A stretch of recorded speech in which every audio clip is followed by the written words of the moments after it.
watch a lot of true crime documentaries and series and stuff, and I like to watch the ones that, as best as possible, don't involve murder, because genuinely I'll be like, oh, this is wild, but this is also very sad. So I like the ones where it's like a robbery. You know what I mean? I like when it's like a huge drug bust, something you can really sink your teeth into without being like, oh, there is a family to be sad for. You know what I mean? And what I love is the process of when the person is sure they're not going to talk. You know what I mean? They'll bring somebody in, and when the person gets brought in, some people really hang tough. Some people, you know, door slams behind them. I've never been to jail, but I hear the doors are heavy. Door slams behind them. They actually get more tough. They sit in an interrogation like, what? I'm not gonna tell you nothing. You want something out of me? You got the wrong one, okay? And then there's other people, that door slams, and as soon as it slams, they're like, listen, I wasn't there, all right? It was Robert, it was Terry, Robert and Terry, it was their plan anyway. If anything, I'm an innocent bystander. I was just in the car. Y'all know when y'all arrested us, I was in the back seat. That's for a reason. I wasn't even the getaway driver. I thought we were going to McDonald's. Like, just, there are some people who snitch so fast. Even the police can't write it down fast enough. Police are like, well, we got it on tape too, but yeah, this is too fast for the shorthand. Imagine you snitch so fast, you make a cop go, hold on.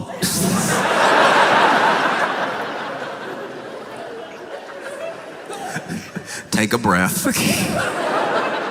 Because you never know who it's gonna be. There are some people who were, you know, whether it was gang activity, it's mob activity, there are people who are like the run of the litter, and they're the ones that actually hold out.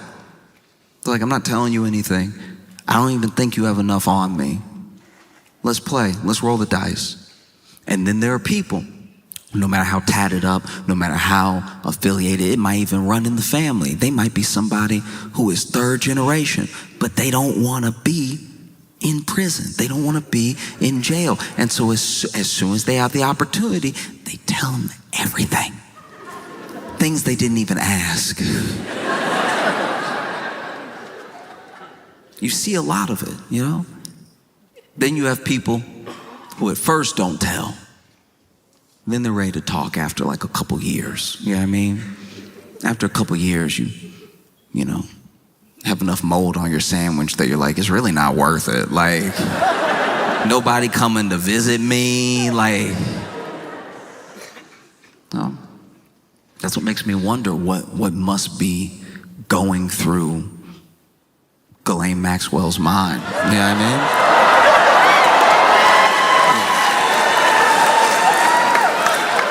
Look, I'm no legal expert, but I do find it wild that in this supposed cabal, this supposed billionaire ring of predators, that the only one you caught is the one you're ready to make a deal with. And a deal for what? You know what I mean? Exposing more names? Bringing other people down? Probably not. Probably just being bribed to not say the president's name. You know? And look, I could be wrong. I don't think I am. Because you've already seen Trump float the idea of pardoning Ghislaine Maxwell. We even know from old tapes they thought about pardoning her way back when she got sentenced. You know? And yeah, no, I agree. I'm not a fan of it. She's not here. I'm not a fan. The boo.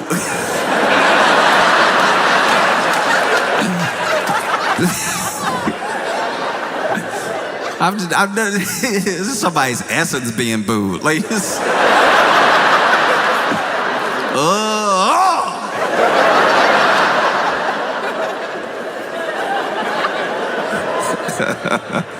No, it is genuinely insane what's happening because, Trump floated the pardon. He even was asked by the press if he would pardon Ghislaine Maxwell, and he goes, look, I could, but let's not talk about it right now. What an insane thing to say. You got asked a yes or no question, and you somehow answered worse than yes or no.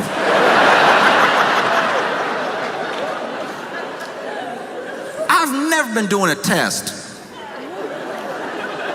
and got a true false and put maybe.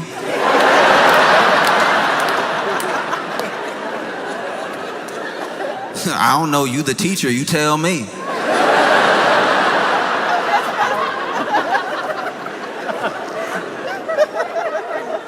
That's insane. Already floated a pardon in front of us, maybe to gauge our reaction. Maybe if there's not enough outrage, the pardon will go ahead. And then DOJ goes, have a conversation with Ghislaine Maxwell. And already, I think it was today, just today, she's been moved from the prison and she was in to a minimum security facility somewhere else. Thought we covered this.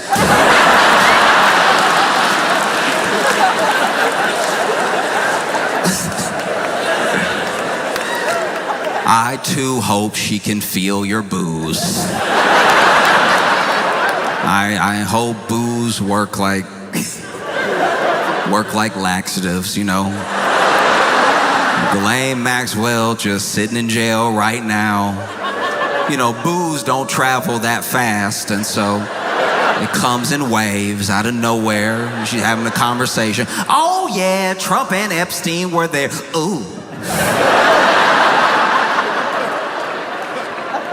That's my hope. No idea if that's the case. But, you see this sort of thing happening. It feels insane. It feels insane to watch in real time. This is the only person, the one person that got caught, the one person that's being held accountable. And everybody's so obsessed with the idea of a list or more people or whoever they want to be on the list being on the list, that they forget that there were real people that deserve justice. And the idea that the only person that we've so far got might go free is it's unacceptable, Because you see Trump floating, pardoning Ghislaine Maxwell, and I can't imagine what it must be like to be a Trump aide. Your nose must bleed every day. It's I'm thinking of pardoning Ghislaine Maxwell, and the aide is like, what? I asked you what you want for breakfast.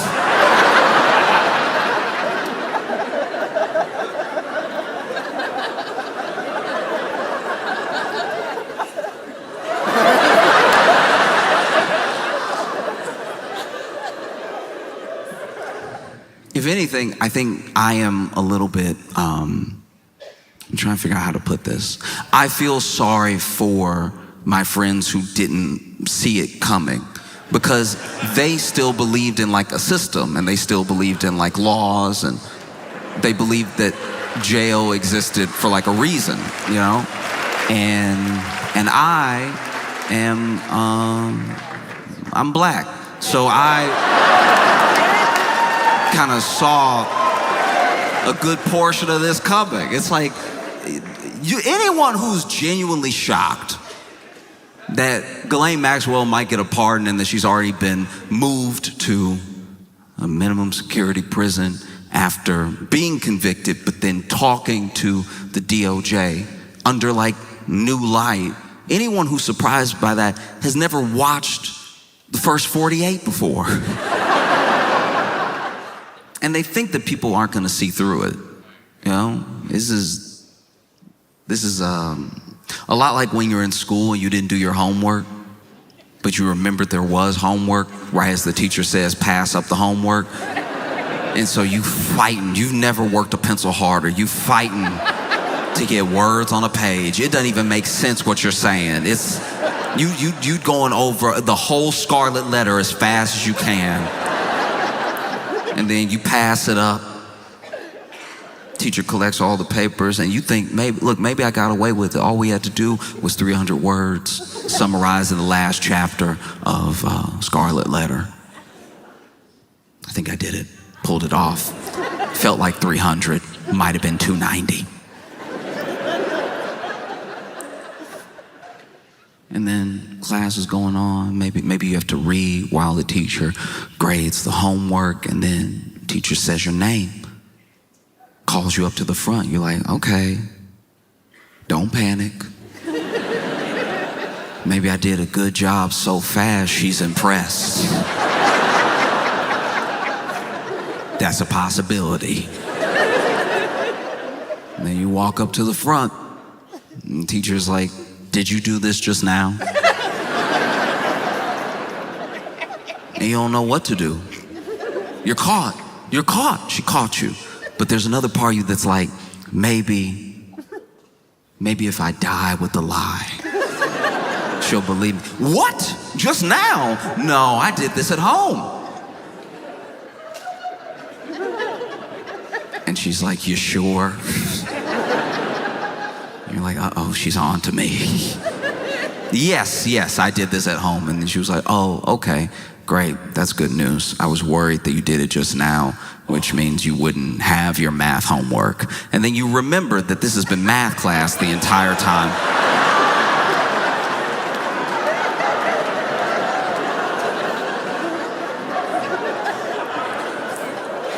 That at least feels like what Trump is going through.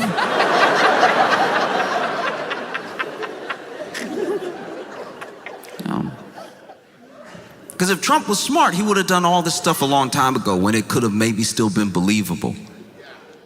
But now, everybody sees through it. Oh, it's crazy. It's so crazy. And then, on top of that, this is already insane enough. Already, there's so many ties to Donald Trump, Ghislaine Maxwell, Jeffrey Epstein, that even a pardon just feels like it would be happening in our faces, right? There's no misunderstanding about the conflict of interest. There's no misunderstanding about what her role is if she does testify in front of Congress or whoever. And there's no misunderstanding about what the quid pro quo is between the two of them. You know what I mean? And even in that moment, on top of all that, Donald Trump floats pardoning Diddy. And it's like, that one doesn't even have anything to do with you. I don't think. Don't you have enough to deal with? That's crazy.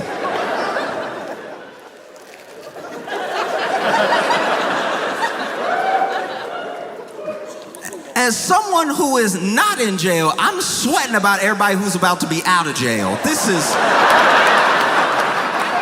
insane.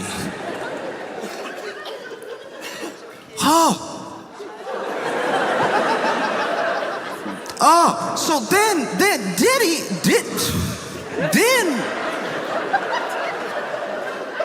already the public, especially by the media, somewhat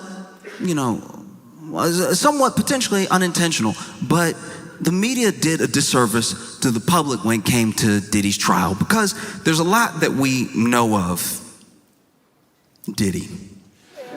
There's a lot that we know that he did, that he's alleged to have done.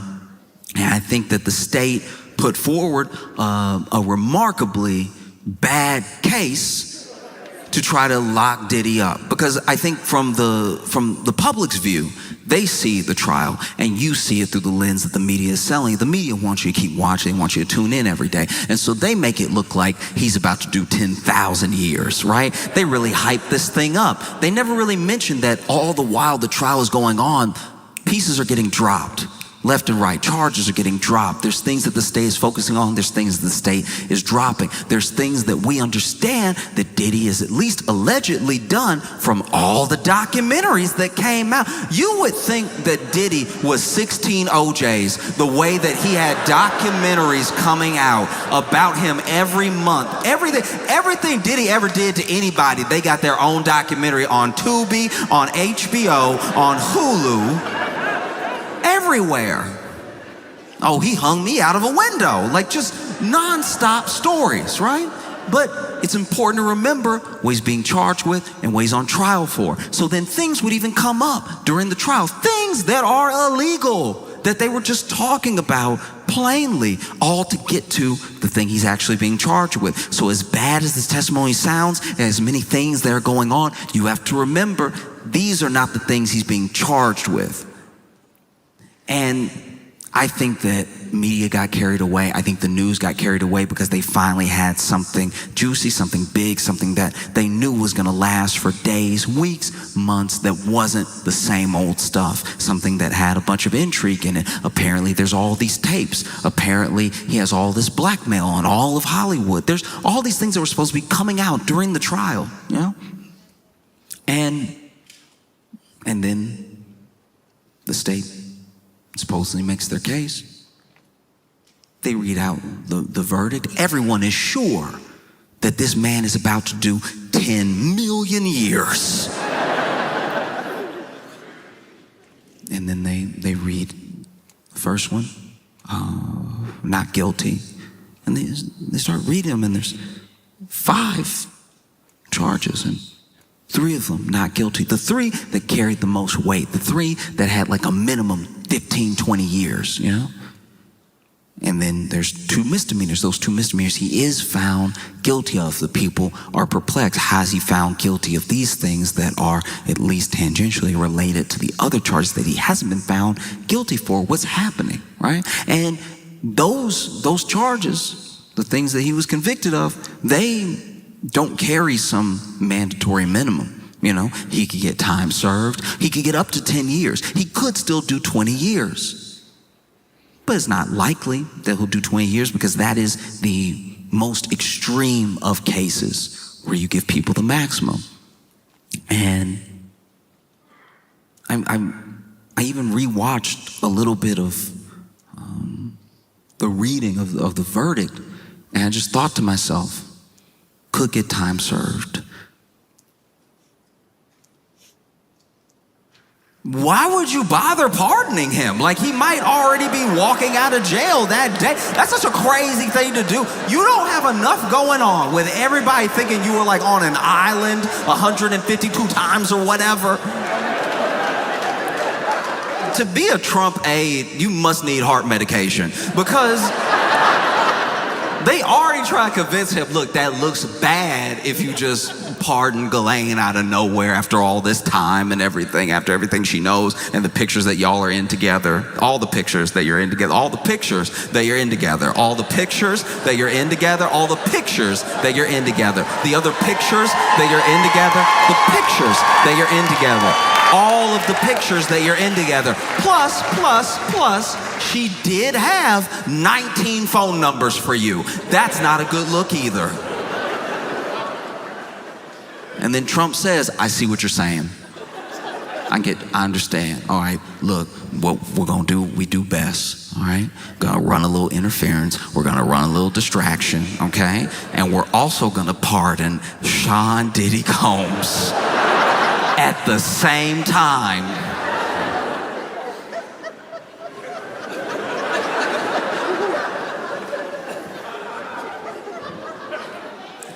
Karen, press secretary, must be fighting demons. I can't imagine. Look, everyone, whether it's Kellyanne Conway, it's Sean Spicer, anyone who has had to represent the Trump administration, go out to the press and answer questions. Look, I understand they chose that job. I understand that they chose to be there. But to a degree, you do have to wonder what the conversation is like before they go out. When they get handed a binder, and at the last second, one of the aides says, and he gonna pardon Diddy. So,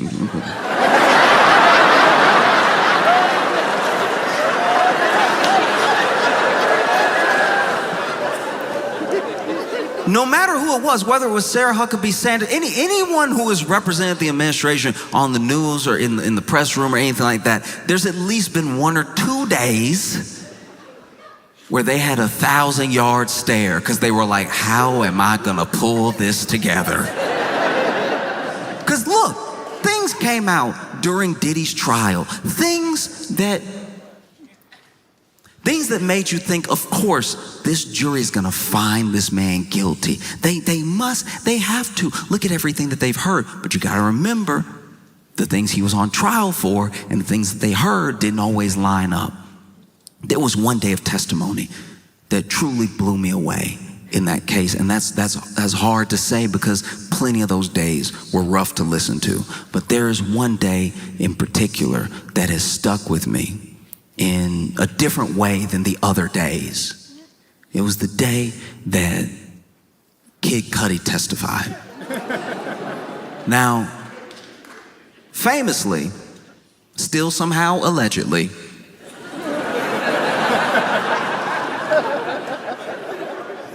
Diddy supposedly blew up Kid Cudi's car. You're bringing the man who has his car blown up to testify. You would think that that'd be one of the charges.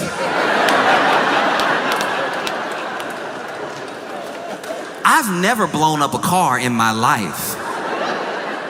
But if I was brought to court to sit and hear testimony of my crimes, I would imagine the car blowing up would be one of them listed. Anyway, they bring in Kid Cudi. Kid Cudi's testifying about the timeline when he dated Cassie, things that happened between him and Diddy. And then he describes a day that is truly harrowing.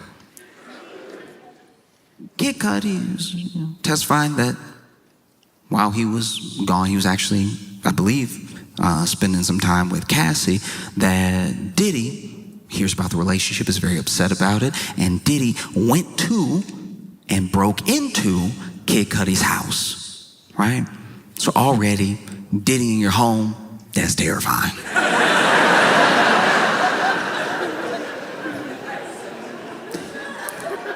Diddy in your home is the devil's version of Elf on the Shelf.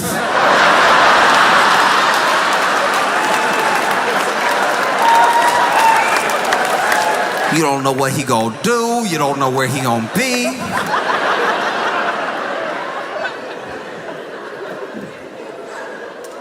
Whoa.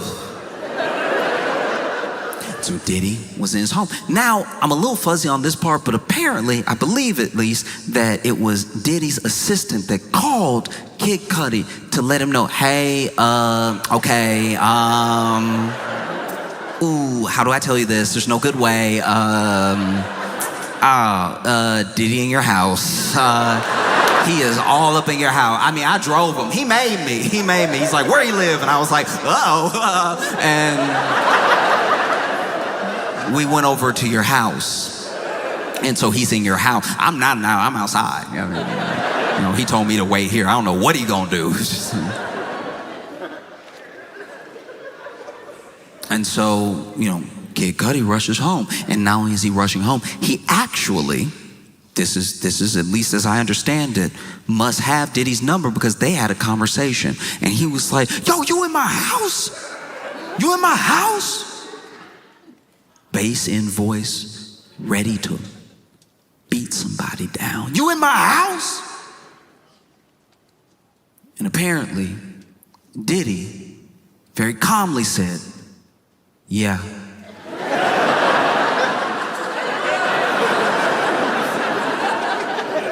Kid Cudi better than me. If it was me, I wouldn't have a home anymore. If it was me, I'd be like, all right, then you got it, then that's, I mean, if you're already there. Someone breaking and entering into your home and then calmly telling you they broke and entered into your home is more terrifying than I think y'all are giving it credit for. Because then Cuddy, apparently, according to testimony, was like, I'm headed there right now, like ready to really beat this dude down, right? And then Diddy said, okay, I'll be waiting for you.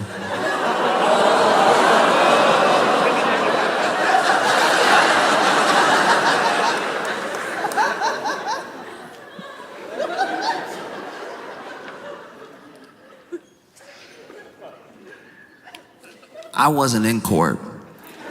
I had to read all this, and I haven't read a novel by Stephen King scarier than what I read between the two of them. Kid Cudi gets home, Diddy's gone. He walks into the house. Now, that's braver than me. I would assume he's already planted a bomb somewhere. But Kid Cudi walks into the house, is looking around, assessing the damage, and while Diddy was there, he put Kid Cudi's dog in the bathroom, then opened all his Christmas presents and left. That is so insane. We are dealing with pure evil. That is so insane. Open all his Christmas presents.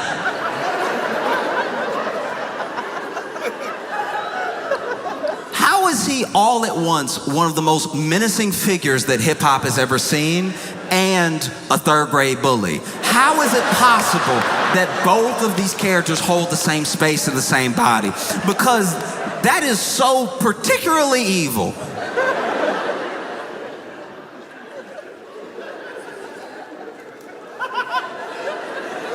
He said, I walked over, Christmas presents unwrapped. I opened the bathroom door, my dog confused.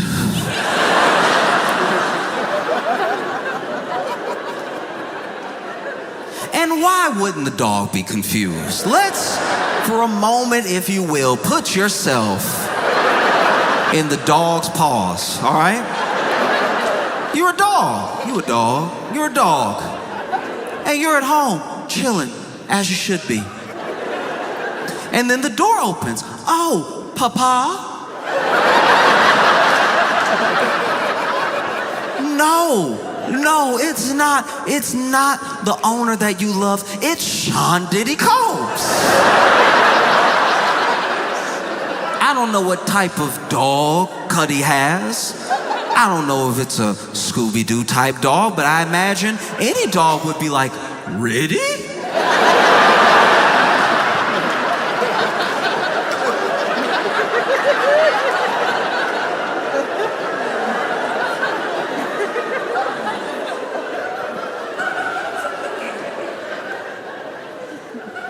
And then Diddy walks over to you confidently, like he knows you. And he puts you in the bathroom and you're like, okay, I guess that's the best possible outcome. Oh, wow, okay, oof. I thought something way worse was gonna happen. I'm not gonna lie to you. Wow, that's great. From what I've heard about you, the bathroom, man, I don't love it in here, but it's better than whatever you're about to do.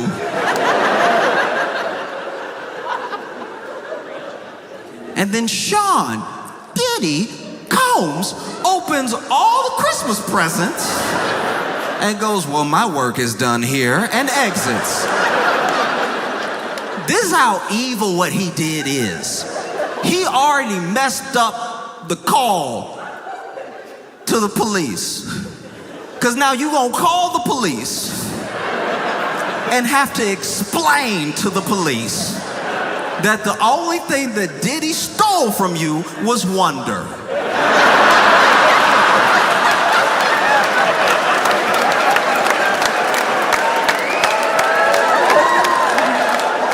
Imagine that call to the police. You gotta call the police and tell them that Diddy, and the police are asking you very reasonable questions. They're over here like, is he still in the home? I don't know. Hopefully that would make this whole thing a bit more serious. Right now he's left it at hilarious,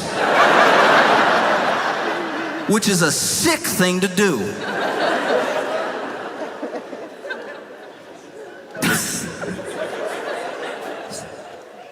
No, it's truly insane.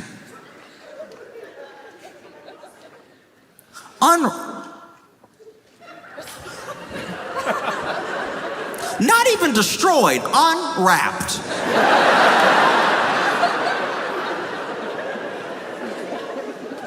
I can't leave this alone until y'all recognize how dirty this is. Imagine.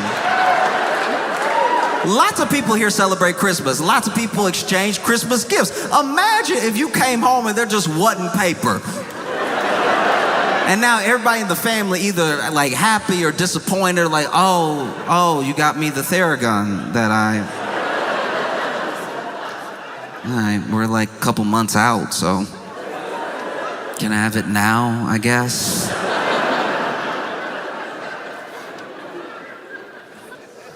Truly an evil man. And Trump is floating, pardoning Diddy.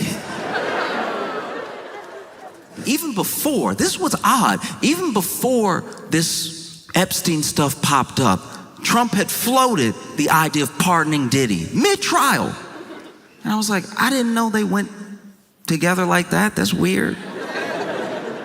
Imagine being a white man in your 80s and your favorite rapper is Diddy.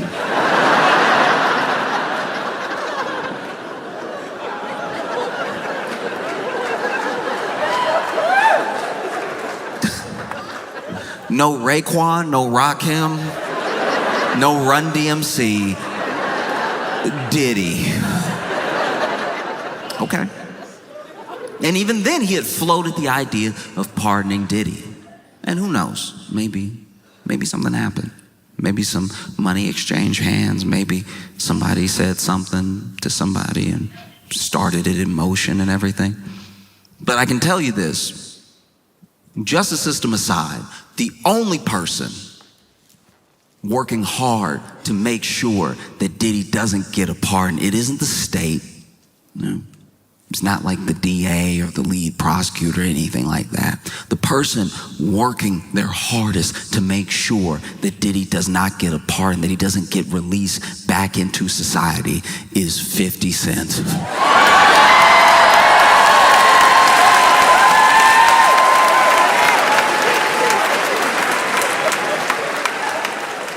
50 Cent was so excited when Diddy was arrested. There's a video. You could watch the video. It's about 8 seconds long, but it's very, very funny. And it is 50 Cent laughing in the car when I guess he heard the news that Diddy had been arrested. And this man is chuckling.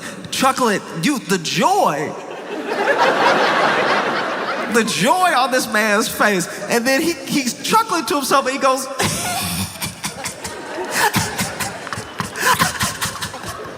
he gonna spend Christmas in jail.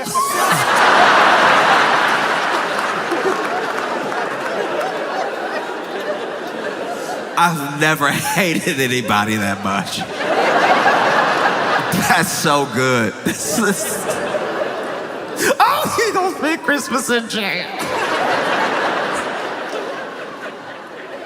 He was laughing hard. He was laughing the way that sitcoms used to make people laugh. Like, Christmas in jail. And so when 50 Cent heard that Donald Trump was floating pardon for Diddy, he went to work. He did what he does best.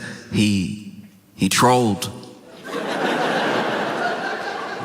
50 Cent just started posting everything bad that Diddy ever said about Donald Trump and tagging Donald Trump.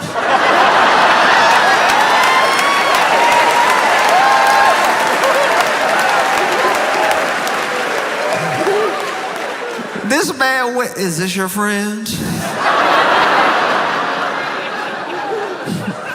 I wouldn't do that if I was you, Mr. President. You won't believe what he said about you.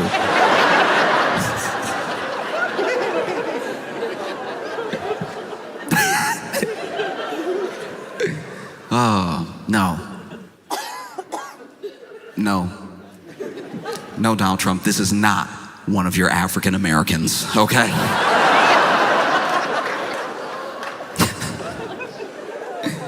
It's been tough. I've been trying to find, like, really, whether I'm reading or I'm watching, I've been trying to find pretty much any news story that isn't about Trump and Epstein, you know? And I came across one that genuinely shocked me in Florida. They, yeah. In Florida, the Tallahassee police arrested Chuck E. Cheese at Chuck E. Cheese.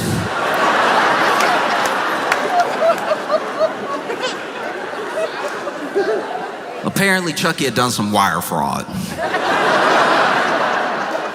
And so the Tallahassee police showed up to the Chuck E. Cheese. And they were ready to take him in, all right? Cuffs already out. And they arrested Chucky mid-birthday party.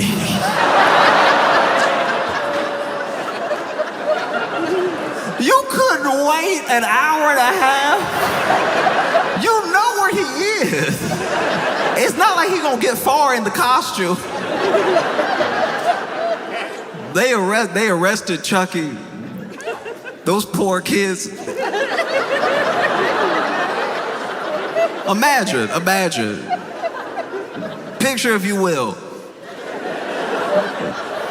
being 6 years old, and you're having a birthday party at Chuck E. Cheese because the economy is not doing great. But you're having a good time, you're enjoying it, you're like, cheese pizza, so they say. Delicious yum, right? You're just trying to put on a good face. You jump into the ball pit that is not nearly deep enough. The ball pit that is full of children under the balls because every kid thought it was the funniest thing in the world to pop up out of the balls, but that meant that the ball pit was actually a hard surface because it's made of bodies. You jump into the ball pit doing like a big old face plant thinking you're gonna slide down into the balls, and you just bang heads with another child. You get out of the ball pit concussed. Chucky offers you a flat Diet Coke.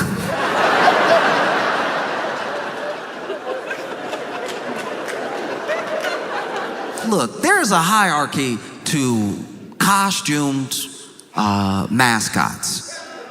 Now, the most athletic are gonna go to teams. You ever been to a sports game and you see their mascot stretches before, they doing wild moves like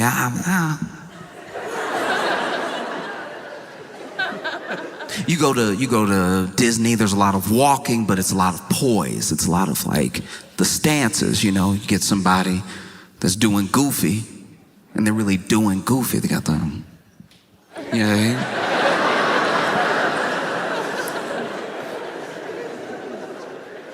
Chucky.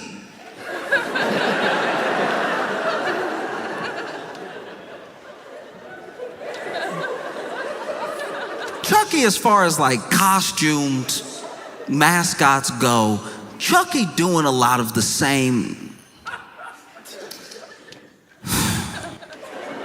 Trying to figure out how to put this. Chucky, the qualifications to be Chucky at Chuck E. Cheese are a lot like the qualifications to work at a Waffle House, okay? You're gonna get in the costume, they're gonna tell you, do your best, all right? Do your absolute best, and if somebody's swinging you, you can swing back after they hit you the first time. You gotta let them get that first hit in. If you hit first, that's assault, all right? and you'll be fired. But look, if they put hands on you first, then hey, you got to get it how you live and go ahead and swing on them.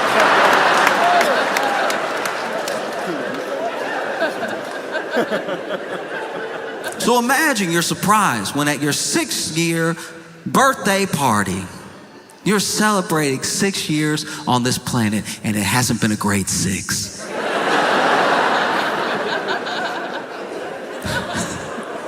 You're a little too young to like remember COVID, but you know mom and dad are weird.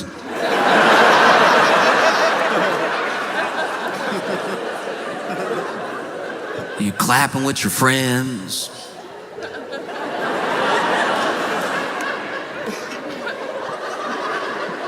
And Chucky's doing his thing, trying to like find the beat.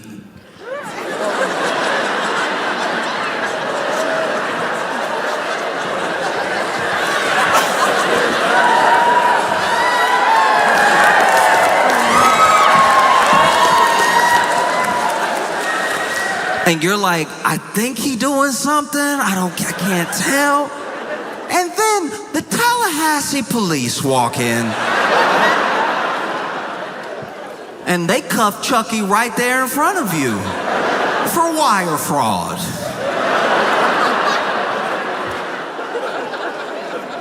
Y'all couldn't wait. You know where he works. He wasn't gonna get away. No, we gotta cuff him right now in front of the children. Traumatize them. Nah, forget these kids. We gotta dish out justice real quick. Now the kids distraught. They over here. You know that? Okay, all right.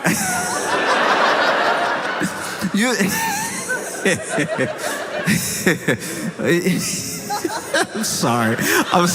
It's funny because it's like I can see the kids being like, what'd he do?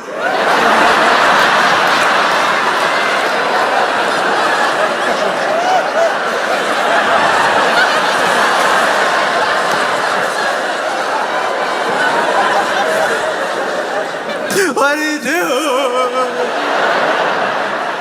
You know that rumble in the throat when you really cry? There's a certain way you can cry when you're 6 that you never cry again. Like, this is like honestly, a 6-year-old will drop an ice cream and they'll be like,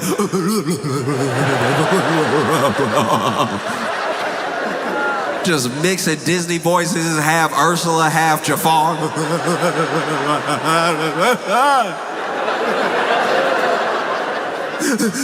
What'd he do?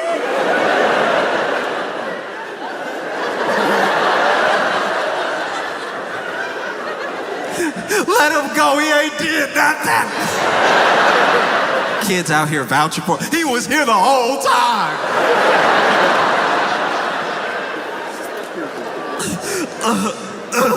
Because you know that. You know, like when a kid cry long enough, they start coughing. When a kid get real upset and they full of mediocre pizza.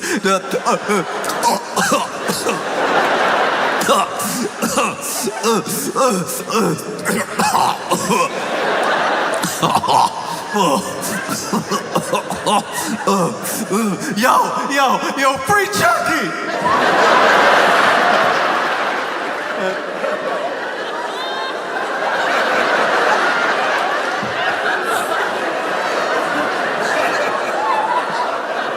Yo, free Chucky! Oh. Now you getting arrested at Chuck E. Cheese, they perp walking you slow just to embarrass you. Y'all really couldn't wait till he got out the costume too, because you know he can't walk fast with those feet. He still got the costume feet on and everything. So now they over here.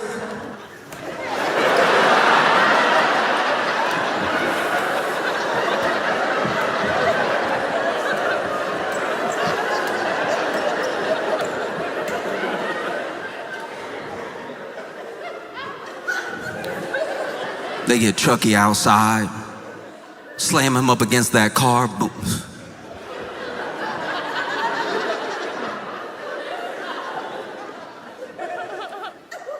patting Chucky down. Why you need to pat Chucky down? That would be wild though if Chucky had like a full-on Glock on him. Like that would be crazy. If Chucky he doesn't care where he is. He could be at Chuck E. Cheese. He could be at the streets. He keep that thing on him.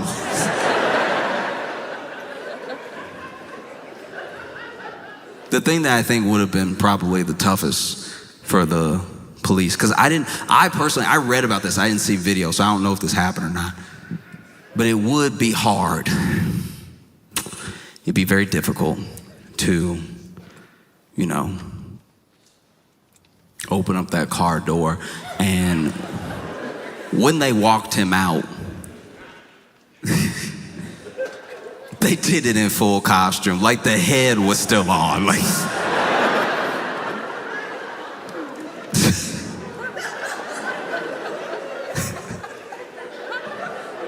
that's crazy. This is a personal vendetta now that you have with Charles Entertainment Cheese. That you couldn't at least take the head off in Chuck E. Cheese. Imagine they take the head off. I mean, I'm sure the kids would have been more upset. Oh!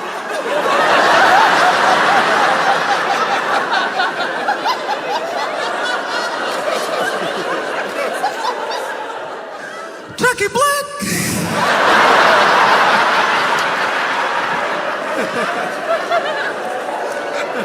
I could have sworn. Anyway. Look, there's not full video that I saw. This is all what I've read, but it's gonna be hard to put your hand on the back of Chucky's head and get him in the car without it looking like police brutality. Because it's not gonna fit. The head is too big. So now you over here, watch your head.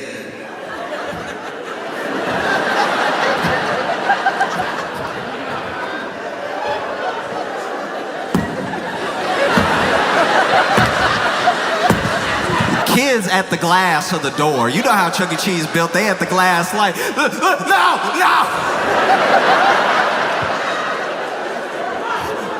They beating up Chucky. Police like, no, I'm not. I'm trying to get the head in. No, he won't fit. He can't even feel it like that. No, don't do that. Everybody start recording. Look what they doing to Chucky, y'all.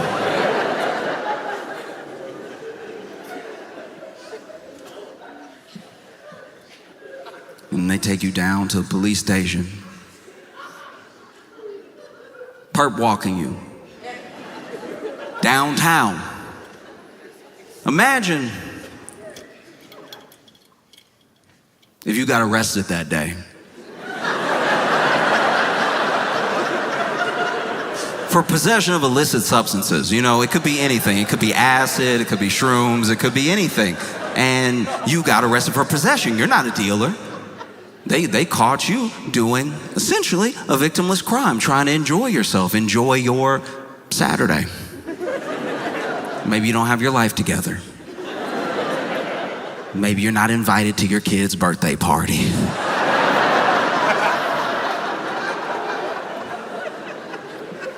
And you get arrested, you're sitting downtown, waiting to be processed, and then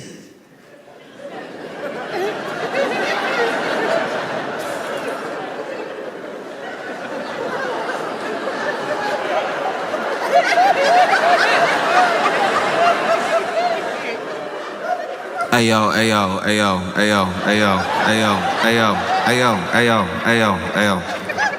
I know I got a right to remain silent. I know this may hurt me in court. But did a giant mouse just walk through here fully arrested? Oh, thank goodness. I thought I was still very high from drugs.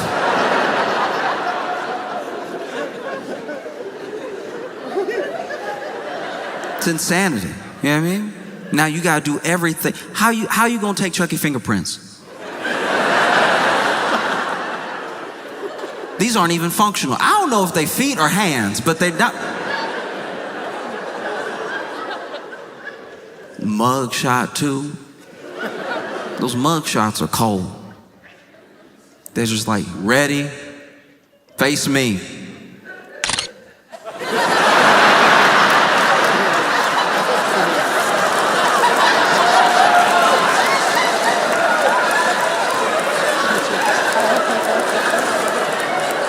Turn.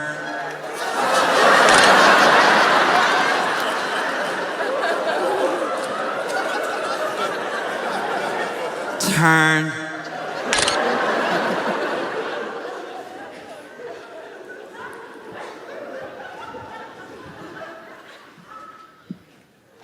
No.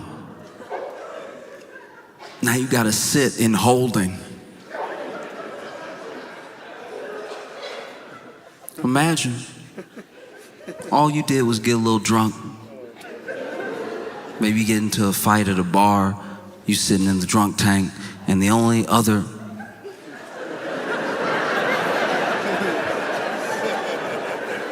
is Chucky a person? Nobody else in there but you and Chuck E. Cheese. And whether it's jail or a birthday, they never really gave, at least that I know of, Chucky a voice. Chucky was always silent. At every birthday party I had at Chuck E. Cheese, Chucky was silent. You know, do the...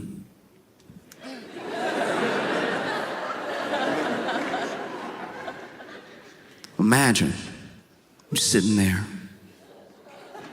with Chuck E. Cheese in jail. You're wondering how your life took this turn. You look over at Chucky, and Chucky mad. Chucky like, you know, I thought I had that wire fraud on lock. I'm wondering who snitched. I'm wondering what went wrong, yeah? You look over at Chucky, and Chucky's like, what you looking at, dog?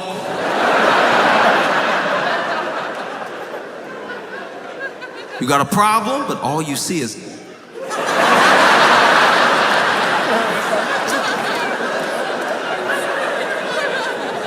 Yo, you want step?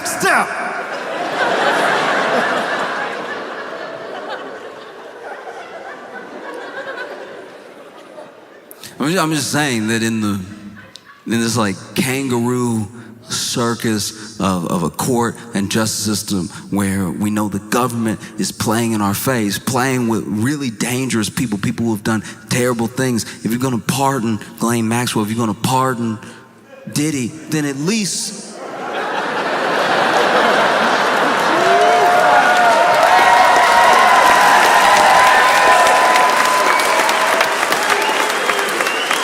yo, free Chucky, all right? Denver, y'all been phenomenal. Thank you so much. I appreciate y'all.